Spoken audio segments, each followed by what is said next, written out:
I fucked up. Look, I got like 20 scripts, and I don't want to do any of them. I got nothing done. I want to quit. Cook from scratch, babe. I got move flips. Dude, it's like a ride between consistency, dedication, move with clarity, work with peace of mind, and not lose focus while still trying to keep that spark alive. Whenever my days don't go as planned, I fucked up. I am losing it. Actually, I want to go into long depression. Lock in, change every piece of the plan. Hey, no, not this time.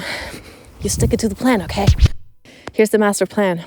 For all those times you don't want to keep going, but you gotta kick your ass.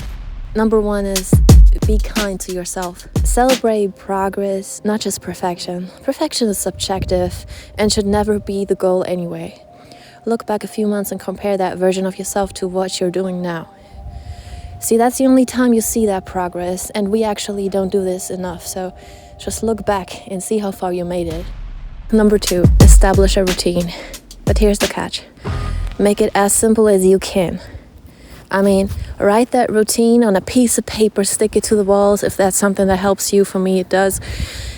And keep it as simple as possible. The more likely you're gonna stick to it, the more easy it is to get that feeling end of the day that you actually did it. And then you can build on that and actually add to that routine. Don't write yourself 10 things you gotta do today. You only get 5 done and you feel like a piece of trash. Next thing, gotta be brave to break that routine.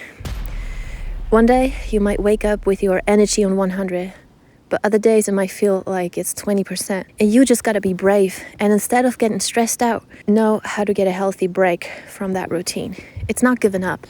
Look, imagine it's like a Pokemon sleeping one more night in that Pokeball before the big battle, before the big fight.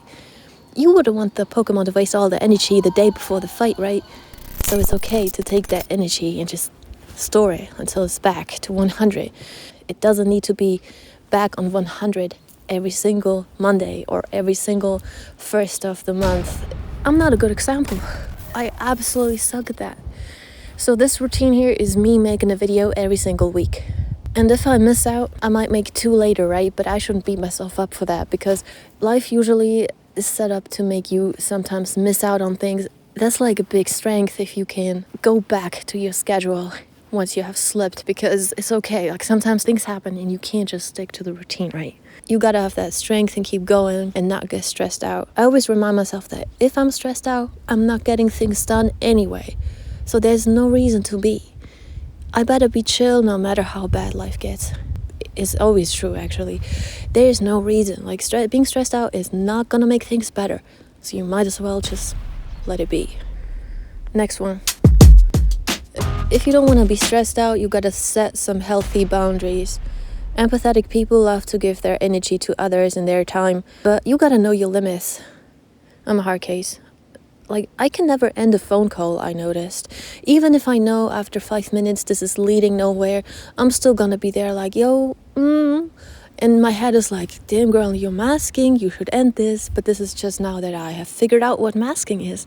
But yeah, if you have a lot of people around you that are not a really good energy to keep around, you really got to limit that time and make sure to take that time for yourself. It's not being selfish, it's working on whatever it is that's best for you, right? It's like a job. If you tell someone, oh, I don't got time right now, I'm at work, it's okay, right? But if you're working for yourself, you should always make time that doesn't make sense. Know your circle and don't let unnecessary events destroy the plan. The universe is with you. Prioritize you. That's how you become the best person to hang out with anyway. And all of those who don't see it, you don't need them in your life. Last one. Break down goals in smaller steps. Just like so many people want to be rich or want to make it. But what does that actually mean? Nobody has defined what making it means. Define what's making it for you. I think a lot of people don't have a clear answer to that. So they don't even have this goal that they're aiming for. They just want everything, and that doesn't work out. Like, you just gotta have a clear vision of what you want. Literally see yourself living in that picture, just like manifestation, I guess. That's the only way you can really go in that direction. And it's not just wishful thinking, just empty words, empty promises, whatever. For me, making it is equivalent to financial freedom, also known as not crying about money every month and knowing that the people I love are safe, right? And financial freedom, to be honest, is not that much of a crazy thing. Like, you know, I don't want to have a plane or anything like that. Be an entrepreneur is part of that. I don't want to have a job I'm not happy with. So yeah, it gets a little tricky like that. You should aim for the highest peak of the mountain. Yeah. But like, while going there, you gotta love the process, right? So you can't just like have that goal of making it and you don't even know what that means. Like, know exactly where you're going. Like, for example, what if you want to perform at the biggest stage possible, or you want to be part of a really big budget film production? Whatever that goal might be, you can do it. But it will not just happen like that, right? You gotta set those small goals, and deep down, you know what it takes to do this. You know it takes that work like every single day. And if you love it, you're gonna put in that work. It's not gonna feel like work. That's why I like to use the word work as a positive thing. Like, yeah, I'm working because that's like what I love to do, right?